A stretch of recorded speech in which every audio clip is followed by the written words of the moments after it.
Pag-usapan lang po natin sa bidyong ito, ano po yung ating headline topic na hindi pa rin talaga tumitigil ang mga guro sa pampublikong paaralan na mangolekta o magkaroon ng voluntary contribution collection.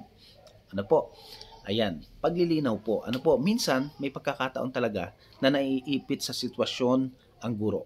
Bakit? Dahil alam naman po ng publiko na kapag sa Department of Education o DepEd, ito nga yung tinuturing nating pampublikong paaralan, ito po ay free education. At alam po natin na no collection policy. Pero bakit meron tayong nakikita at nababalitaan na ang mga bata at magulang ay talagang dumadaing dahil ang dami nilang binabayarang projects, ang dami nilang binabayarang contribution sa school. 'Di ba? Nakakasakit ng loob o nakakasama ng loob na meron tayong free education system sa ating DepEd pero hindi naman talaga total ito nangyayari. Okay? Isa-isahin po natin yan. Una, hindi naman po talaga kayang tugunan. Sa ngayon po, hindi talaga natin nakikita na talagang free education. Bakit? Kasi may mga gastusin sa loob ng paaralan lalong higit sa classroom. Ano po? Meron na po diyang gastusin, may problema na.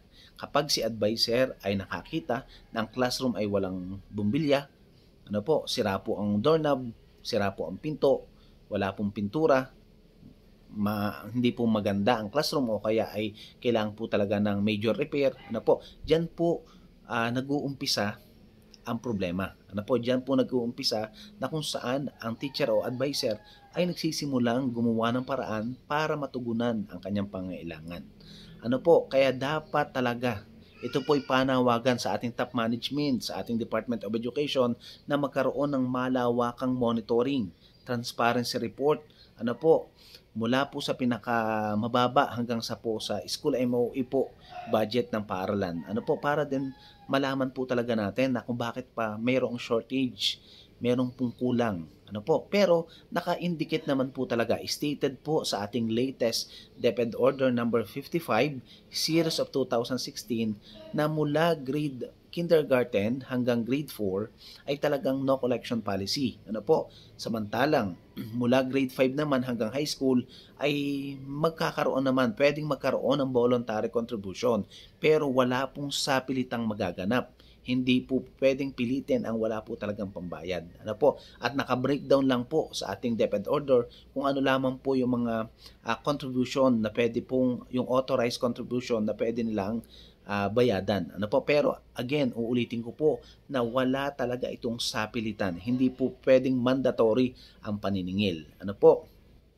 Ngayon, sa usapin pong ito, bakit po naiipit ang teacher? Dahil napaka pangit ng imahe ng guro na talagang ang guro ay sangkot sa pangungulekta.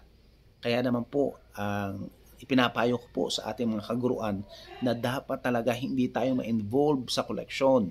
Hindi po talaga tayo makita na tayo ay humahawak ng salapi, humahawak ng pera sa pangungulekta na galing sa bata o nang galing sa magulang. Ano po? Kasi ang pangit po ng imaheng iyon. Ano pong gagawin po natin?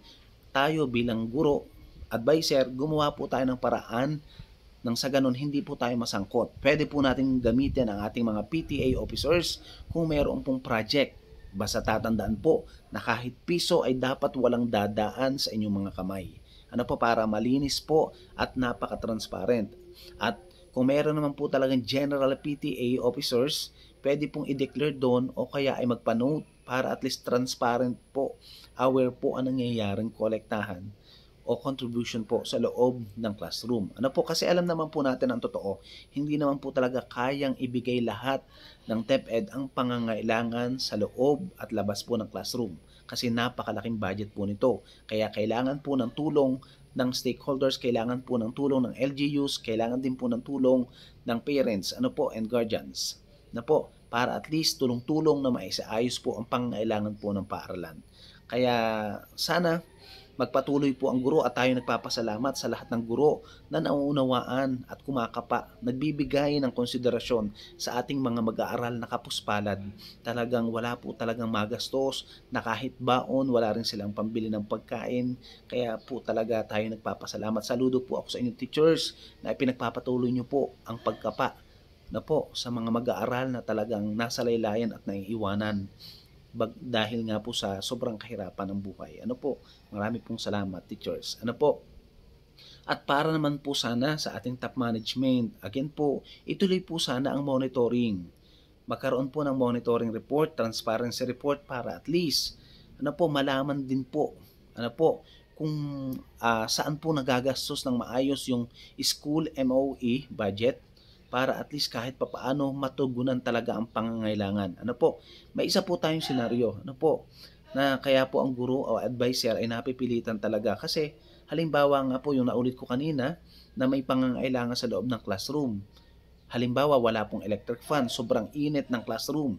Ano po, ay hindi po siya binibigyan ng tulong galing MOE. Ano pong gagawin po na advisor? Gumagawa siya ng paraan para lumapit sa magulang. Ano, pwede naman po talaga yon. Again, paglilinaw lang po na dapat lang ang guro ay hindi masangkot sa anumang uri ng paniningil at hindi dadaan ang piso o sintimo sa palad o sa kamay ng guro. Kasi ang pangit po ng imahe na magkaroon po ng ganon. Marami pong salamat at saludo po ulit tayo sa ating mga bayaning guro na talagang alam ang ating no collection policy guidelines. Ito nga po yung latest nating DepEd Order number 55 series of 2016. Marami pong salamat.